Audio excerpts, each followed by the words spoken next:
জয় গড়া জাগো পরিবাদ দুনিয়ার কর্মী এখন এখানে উপস্থিত গুরুজনদের গড় জোহার, ছোটদের ইয়ামালা জোহার জানিয়ে আমি দু চার কথা বলার চেষ্টা করছি।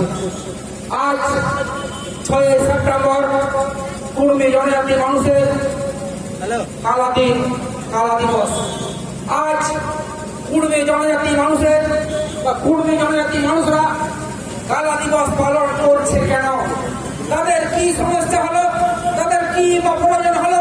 ভারতবর্ষ 1947 সালে 15ই আগস্ট স্বাধীনতা লাভ করেছে, অথচ আজকে 6 সেপ্টেম্বর কুর্মী জনজাতি মানুষ কালা দিবস হিসাবে কালো ঝান্ডা পতাকা নিয়ে রাস্তায় রাস্তায় মিছিল করছে। লজ্জার দিন, লজ্জার সময় কুর্মী জনজাতির একটা অপমান।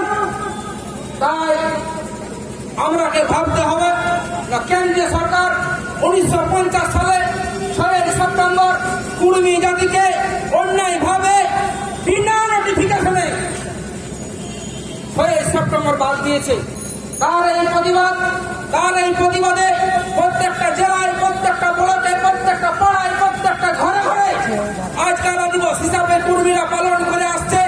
তাই আমরাকে জাতির সম্পর্কে, রাজনৈতিক সম্পর্কে, অর্থনৈতিক সম্পর্কে, সামাজিক সম্পর্কে সচেতন হয়ে কুর্মী জাতি তার পুনরুদ্ধার করার জন্য কুর্মী জাতিকে পুনরায় এসটি তালিকায় অন্তর্ভুক্ত করার যে লড়াই, সে লড়াইয়ে সামিল হয়ে সমস্ত যুব শক্তিকে, সমস্ত যুব সৈন্যরাকে, সমস্ত আবগা সৈন্যরাকে, সমস্ত বায়ার সৈন্যরাকে ঐক্যবদ্ধ হয়ে লড়াই করে আমরাকে জাতিসত্তাকে ছিনিয়ে আনতে হবে। এই যে অপমান, এই অপমান যেন আমাদের পুরো জাতির অপমান, সে জাতিকে রক্ষা করার দায়িত্ব কিন্তু সমস্ত যুব সৈন্যরা।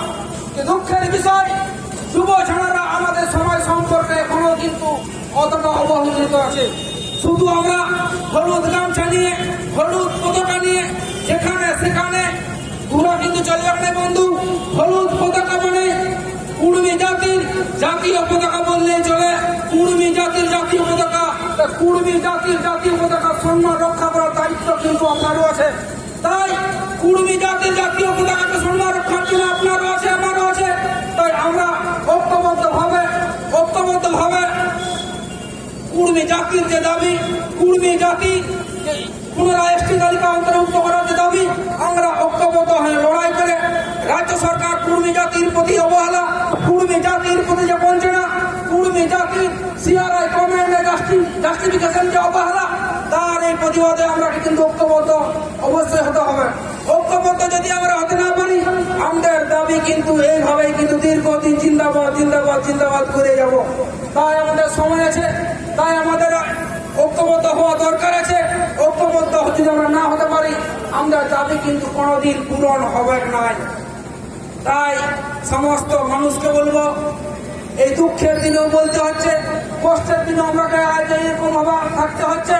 কষ্টের মধ্য দিয়েও, দুঃখের মধ্য দিয়েও আমাদের কুর্মী জাতি চলছে করম পরব। সেই করম পরবে রাজ্য সরকার আমরাকে পূর্ণ ছুটি দিয়েছে।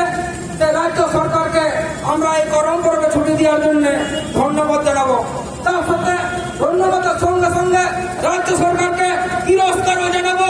কারণ কুর্মী জাতিকে যেভাবে অবহেলা করেছে, কুর্মী জাতির দাবিকে যেভাবে শৃঙ্খলে পৌঁছে দিয়েছে, কুর্মী জাতির দাবিকে যেভাবে ষড়যন্ত্র বঞ্চনা করে টিকিয়ে রেখেছে, সেই তার জন্য চরম দায়ী হচ্ছে এই রাজ্য সরকার। রাজ্য সরকারের সাথে সাথে একটা সম্প্রদায় আমাদের কিন্তু উঠে পড়ে লেগেছে। সেই সম্প্রদায়কেও কিন্তু হুঁশিয়ার দিয়ে জানায় রাখছি, কুর্মী জাতির দাবি সংবিধানের লড়াই, সংবিধান অধিকার লড়াইয়ের জন্য করছে। সংবিধান লড়াইয়ের জন্য আপনার কাছে খুঁজে নয়, সরকার খুঁজছে। আপনাদের প্রয়োজনটা কিসের? কোন জাতি কি ঠিক করবে কোন জাতি এসটি তালিকায় থাকবে, কোন জাতি এসটি তালিকায় থাকবে না? তাদের উপর নির্ভর করবে ভারতবর্ষ চলবে, তাদের উপর নির্ভর করে কি পশ্চিমবঙ্গ চলবে?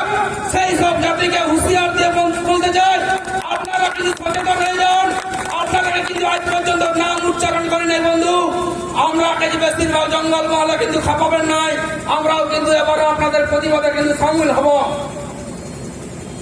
আর বিশেষ কিছু না বলে সমস্ত মানুষজনকে, বড়দেরকে গড় দোহার, ছোটদেরকে হিয়া করা সোহার, আমার সহকর্মীদেরকে সংগ্রামী জানিয়ে, করম পরবের আগাম শুভেচ্ছা জানিয়ে আমি আমার ক্ষুদ্র বক্তব্য শেষ করি। জোহার, জয় করা সমস্ত যুব সমাজ